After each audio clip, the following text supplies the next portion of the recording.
ব্যবসা করে তারা এত যে জঘন্য আমি জানতাম না।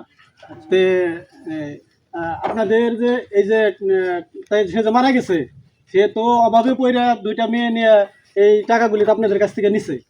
তাহলে এ তো সুদ নিছে, আপনারা সুদ লাগাইছেন, কিন্তু আপনারা যে সুদি যে নেয় সেও যে অপরাধ, যারা লাগায় তারাও একই অপরাধ। তাহলে আপনার লোকটা মারা গেছে, মারা যাওয়ার পরে তো আপনাদের উচিত ছিল যে যাকে সে মারা গেছে অনেকদিন তার কাছে সুদের টাকা খাইছি, তার টাকাটা মাফ করে দিই। আপনারা তাও দেন নাই, আপনারাও তো অপরাধী হয়েছেন। তো এখন যারা যে যত টাকায় পান এখানে বৈশা, যেহেতু আমি আসছি, লাস্টটাকে মাটি দিতে দেন, আমি সবাই যে কম বেশি করে সবাইকে আপনি টাকাটা দেওয়ার ব্যবস্থা করে দেবো। আচ্ছা ঠিক আছে, আপনি যেহেতু বলছেন তাহলে আপনি যেটা করেন আমরা ওইটার ভিতরে আছি। কি আপনি কি করেন? তো দর্শক, আমরা যতটুকু বুঝতে পেরেছি যে এখানে একজন জনপ্রতিনিধি আছেন, ইনি কিন্তু একটা সমাধানের পর্যায়ে নিয়ে আসছেন। তো আমাদের সমাজে কিছু কিছু মানুষ আছে হিংস্র প্রজাতির, যারা কিনা ঠিক এরকম আচরণ করে। তো আসলে সুদ একটা জিনিস, এটা নেওয়া